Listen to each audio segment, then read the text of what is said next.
ॐ सहनाववतु सहनौ भुनक्तु सह वीर्यं करवावहै तेजस्विनावधीतमस्तु मा विद्विषावहै। ॐ शान्तिः शान्तिः शान्तिः। हरि ओम। तो अब इस श्लोक में भगवान कहते हैं, योगी युंजीत सततम आत्मानं रहस्य स्थितता एकाकी यच्चित्तात्मा निराशी अपरिग्रह। तो जैसा हमने पिछले श्लोक में देखा, पिछले श्लोक में भगवान ने बताया कि किस प्रकार हमें इस स्थिति में पहुंचा हुआ व्यक्ति कैसे काम करता है, उदासीन होता है, मध्यस्थ के बीच में उन सब लोगों के साथ संभाव रखता है। लेकिन यहाँ पर इस श्लोक में भगवान उस स्थिति तक पहुंचने का मार्ग बताते हैं, रास्ता बताते हैं। तो अब साधक के तौर पर हम सभी ये जानना चाहते हैं, हमें ये तो पता चल गया कि हमारा गोल क्या है, हमारा अंतिम लक्ष्य क्या है, लेकिन उस तक पहुंचा कैसे जाए, ये उत्सुकता तो हमेशा हर व्यक्ति को बनी रहती है। और इसीलिए इस अध्याय के बारे में बार बार कहा जाता है कि ये अध्याय बड़े काम का है। तो कैसे है? तो भगवान कह रहे हैं कि योगी युंजीत सततम आत्मानम। तो योगी जो है शरीर को वश में रखने वाला, मन और इंद्रियों के सहित शरीर को वश में रखता है, आशा रहित होता है, रहस्य स्थिता और निराशी अपरिग्रह।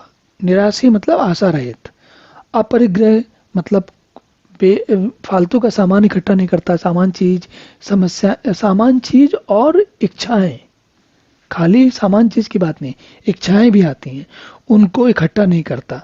अगर इच्छाएं थोड़ी बहुत तो सभी को जीवन जीने के लिए आवश्यक होती हैं, लेकिन अनावश्यक इच्छाएं या वस्तुएं इकट्ठी नहीं करता, तो संग्रह रहित होता है।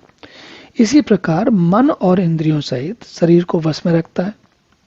तो भगवान ये कह रहे हैं कि इन सब को करे। पहली बात तो मन इंद्रियों सहित शरीर को वश में रखे, और फिर आशा रहित, संग्रह रहित। आशा किस बात की? ऐसा हो जाए, वैसा हो जाए। संग्रह, ये भी सामान इकट्ठा कर लें, वो भी सामान इकट्ठा कर लें, ऐसा भी कर लें, वैसा भी कर लें। तो ये संग्रह रहित।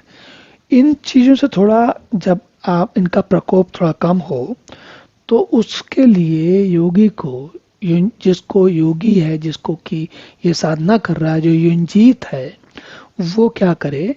एकांत स्थान में बैठकर। और अगले श्लोक में भगवान ये भी बताते हैं कि किस प्रकार बैठे। तो एकांत स्थान में, एकांत का मतलब क्या है? देखिए, अगर आपको कोई कहे कि आप रेलवे स्टेशन पर बैठ के जाके चले जाओ और वहां बैठ के समाधि लगाओ या भगवान का ध्यान करो, तो स्वाभाविक है हमारे लिए बड़ा मुश्किल होगा। और ट्रेन भी आ रही है, वहां पर लोग भी आ रहे हैं, तो वो तो नहीं चाहिए ना आपको। अगर हम अपने घर में, जहां पर सब लोग, बहुत आवाजें ना हो रही हैं, शोर ना हो रहा हो, भागदौड़ ना हो रही हो, थोड़ी शांति हो अपने घर में, और अपने इसके घर के साथ साथ अपने मन में, हमारे मन में शांति लाने के लिए दो तरीके होते हैं। एक तो ये होता है कि पहले मन को शांत करें फिर बैठें। दूसरा तरीका क्या होता है कि शांत होकर बैठें और धीरे धीरे मन को शांत करें। तो जो लोग ध्यान करते हैं वो इस दूसरे कार्य को ज्यादा करते हैं। कैसे करते हैं? और आप इस बात को प्रत्यक्ष देख सकते हैं। मान लीजिए कि अगर आप रोज सुबह बैठकर या शाम को या जो आपको समय मिले तब, अगर आप धीरे धीरे 2, 4, 5 मिनट से आरंभ करके धीरे धीरे आधे घंटे तक बैठें, तो आप अनुभव करेंगे शुरू के 10-15 मिनट तक तो आपका मन बड़ा भटकता है, फिर धीरे धीरे शांत हो जाता है, और लगभग लास्ट के 5-7 मिनट में तो आपको बड़ी शांति रहती है। और जरूरी नहीं कि आधे घंटे में जाओ, सकता है किसी को 1 घंटे में हो, किसी को 15 मिनट में हो जाए। लेकिन बात समझने की ये है कि धीरे धीरे उस स्थिति में पहुंचे तो व्यक्ति बलपूर्वक नहीं, लेकिन अपने मन को सहेज के, संभाल के धीरे धीरे आगे बढ़े, तो इस स्थिति में पहुंच सकता है। तो ये जो 10वां श्लोक है, ये हमें हमेशा याद रखना चाहिए। ये हमें तरीका बताता है, विधि बताता है कैसे भगवान के परमात्मा का साथ की साधना में आगे बढ़ा।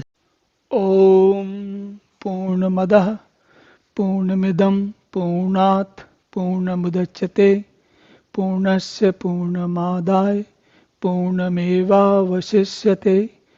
ओम शांति शांति शांति।